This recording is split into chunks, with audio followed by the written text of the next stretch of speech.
आज भी वक्त है जनाब स्पीकर कि हम हालात को कंट्रोल कर लें। एक ऐसा लाडला जिसको दिन रात दूध पिलाया गया, 15 साल दूध पिलाया गया, आपने फैसला करना है तो फिर इंसाफ की बुनियाद पर करना होगा, हक की बुनियाद पर करना होगा। ये नहीं हो सकता कि आप मेरे साथ कोई और बर्ताव करें, किसी के साथ कोई और बर्ताव करें। कि सब जानते हैं कि 2018 के इलेक्शन पाकिस्तान की तारीख में बदतरीन झुरलू इलेक्शन थे और एक ऐसी हुकूमत को मुसल्लत कर दिया गया या मुसल्लत हो गई जो सरीहन धांधली की पैदावार थी। ये नहीं हो सकता एक के साथ कुछ, दूसरे से कुछ और सलूक हो। फैसला करना है तो हक के साथ हो, इम्तियाजी सलूक कबूल नहीं। हम सब ने मिलकर रियासत को बचाने का फैसला किया। अगर सियासत को बचाते तो रियासत सफाई हस्ती से मिट जाती। वजीर आजम का कौमी असम्बली में इजहार ख्याल, कहा एक लाडले को इदारों ने 15 साल दूध पिलाया, दिन रात लाडले के लिए काम किया। 2018 के इंतखाबात झुरलू थे। इमरान खान की फस्तायत का मुकाबला करेंगे, झुकेंगे नहीं। कहा हम नाराज बलोचों को मनाएंगे। स्पीकर 8 साल लग गए, अभी तक फॉरेन फंडिंग केस का फैसला नहीं आया। और वो पैसा फॉरेन फंडिंग का इसराइल से मैंने तो नहीं मंगवाया, वो इमरान खान ने मंगवाया।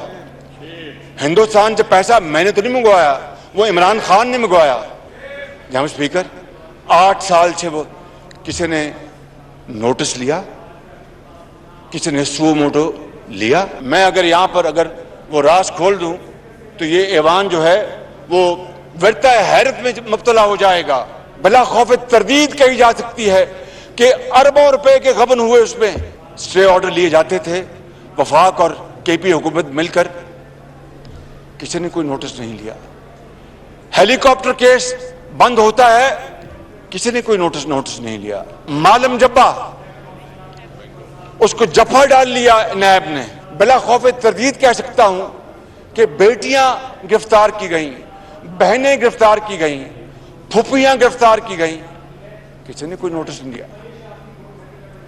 मगर वजीर आजम की सकी बहन, उनकी जो अनडिक्लेयर्ड एसेट्स हैं, चाहे वो दुबई में है चाहे वो अमेरिका में है, उसको खामोशी से एफबीआर से उसको एनआरओ दिलवा दिया जाता है, किसी ने कोई नोटिस नहीं लिया।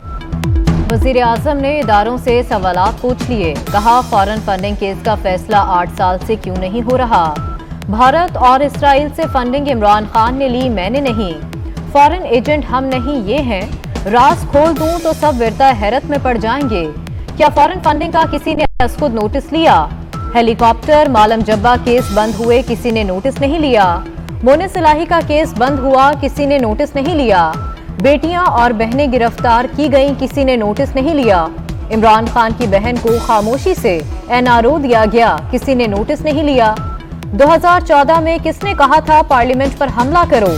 पार्लियामेंट पर हमले के ऐलान पर किसी ने नोटिस नहीं लिया। इमरान खान सदर मुमलिकत और डिप्टी स्पीकर ने आइन शिकनी की, किसी ने नहीं पूछा। बरतानिया से आए 50 अरब कौम की अमानत थे, कौम के 50 अरब रुपए लुटा दिए गए, किसी ने नोटिस लिया।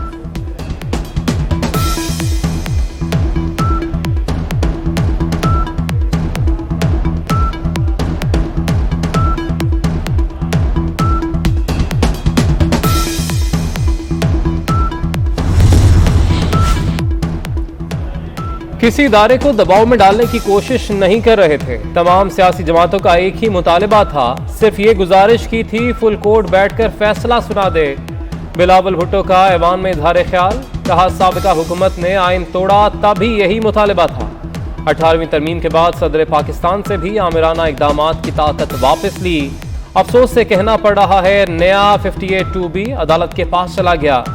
2018 के इलेक्शन में साकिब निसार ने हमारे खिलाफ इंतखाबी मुहिम चलाई।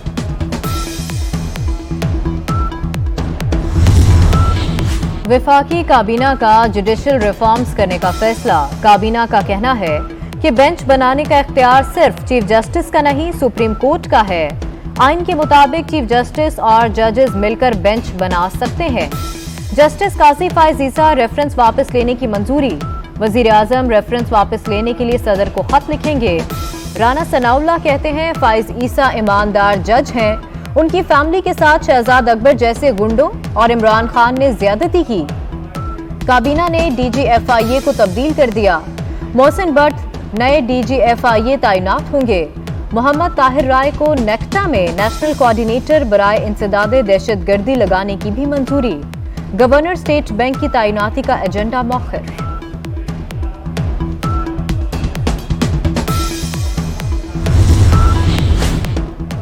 जजेस तकरीरी के जुडिशल कमीशन के इजलास पर तहफ्फुजात का मामला। सिंध हाईकोर्ट बार एसोसिएशन का कल अदालती कार्रवाई के बॉयकॉट का ऐलान।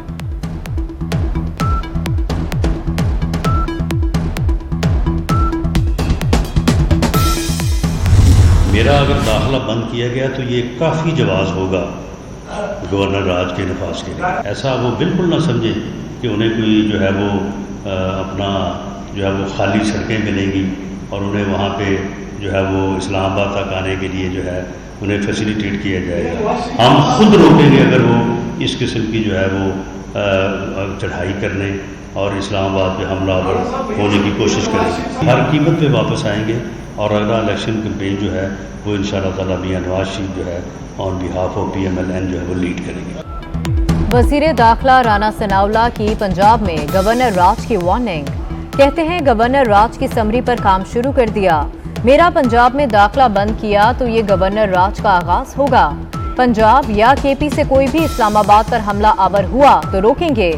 बोले सुप्रीम कोर्ट के फैसले से सियासी सूरत-ए-हाल खराब हुई, जिससे डॉलर छलांगे मारने लगा। नवाज शरीफ वतन वापस आएंगे और इंतखाबी मुहिम चलाएंगे। करप्शन मुकदमात दर्ज करने का फैसला चेयरमैन नैब करेंगे। इमरान खान की करप्शन के ऐसे हवाले सामने आ रहे हैं, आपकी सोच होगी। वजीर कानून आजम नजीर ताड़ड़ का कहना है पंजाब में वुज़रा के दाखिले रोकेंगे तो गवर्नर राज का जवाब बनेगा। अदलिया का जो इख्तियार है वही रहेगा।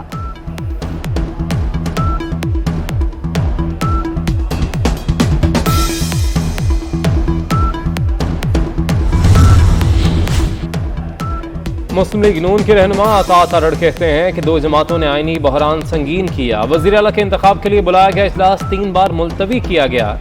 हमने जुडिशल वजीर आला पहली बार देखा।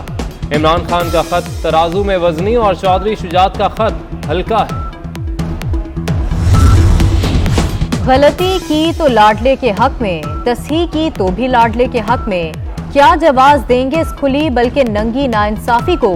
मरियम नवाज का ट्वीट, कहा यह भी अदालती कत्ल हुआ है मगर इस बार मकतूल अदल और इंसाफ है। ये क्या कर बैठे आप चीफ जस्टिस साहब। अदालती फैसले के बाद PDM की हिकमत अमली क्या होगी। मौलाना फजलुर रहमान ने कल अहम इजलास बुला लिया। PDM में शामिल जमातों के सरबराहान शरीक होंगे। अहम फैसले मुतवक्के। इमरान खान की जेर सदारत PTI की सियासी कमेटी का इजलास। अगला हदफ वफाकी हुकूमत होगी। इमरान खान ने पार्टी रहनुमाओं को हिदायत जारी कर दी। आम इंतखाबात की तैयारी की भी हिदायत। इमरान खान कहते हैं चोरों के टोले ने मुल्क को तबाह कर दिया। अवाम जाग चुकी, किसी के बहकावे में नहीं आएंगे। सुप्रीम कोर्ट ने आइन और कानून के मुताबिक सच का साथ दिया। मौजूदा इलेक्शन कमीशन जो है इसके होते हुए साफ शफाफ इलेक्शन मुमकिन नहीं है। वफाक की हुकूमत को गिराना अब PTI के लिए कोई मसला नहीं है। वफाक वेंटिलेटर के ऊपर है। यही वो बेंच था जिसने 3 महीने पहले इन्हीं 3 जजेस ने वो फैसला किया था जिसके नतीजे में इमरान खान जो हैं उनको हुकूमत से जाना पड़ा था। हमारी दिलचस्पी हुकूमत में नहीं, हमने ये फैसला करना है कि इलेक्शन कमीशन को कैसे बदलना है। रहनुमा PTI फवाद चौधरी कहते हैं विफाक की हुकूमत को फारिग करना मुश्किल काम नहीं। इसी बेंच के फैसले पर इमरान खान को जाना पड़ा। हमारे भी तहफ्फुजात थे।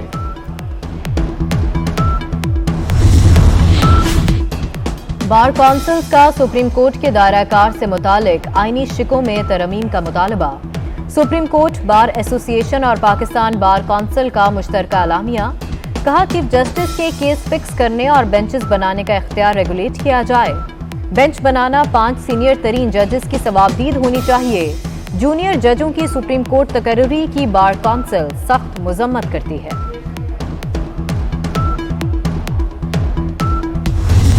इंटरबैंक में डॉलर मजीद ₹3.09 महंगा, 232 रुपये 93 पैसे से बढ़कर 236 रुपये 2 पैसे की बुलंद तरीन सतह पर पहुंच गया। ओपन मार्केट में डॉलर मजीद 4 रुपये महंगा होकर 241 रुपये का हो गया। IMF से स्टाफ लेवल का मुआहदा हो गया। वजीर खजाना मिफ्ता इस्माइल कहते हैं दोस्त मुल्क आसान शराइत पर पेट्रोलियम मसनूआत फराहम करने पर आमादा हो गए। गुज़िश्ता हुकूमत LPG मुआहदे करने में नाकाम रही। 1.5 साल से बिजली के टैरिफ में तब्दीली नहीं की गई।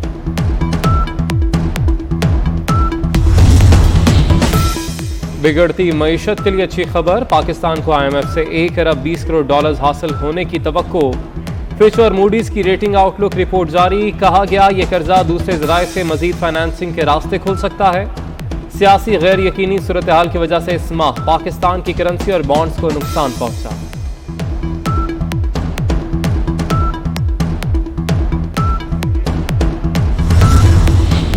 लाहौर में LPG की कीमत में 10 रुपए फी किलो इजाफा, नई कीमत 230 रुपए फी किलो हो गई।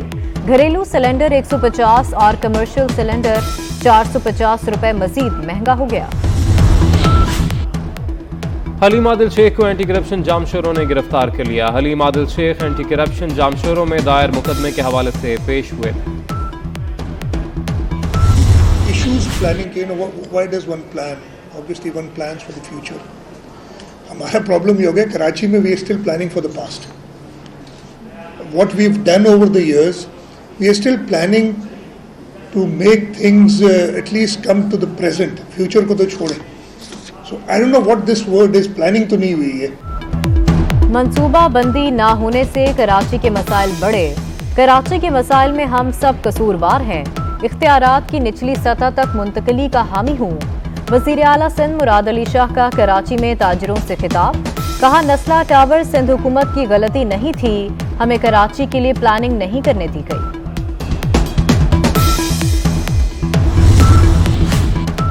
वज़ीर ममलिकत बराए खारजा अमूर हिना रबानी खैर D8 इजलास में शिरकत के लिए बांग्लादेश पहुंच गई। वज़ीर ममलिकत बांग्लादेश में मुनक़दा इजलास में पाकिस्तानी वफ़द की क़यादत करेंगी।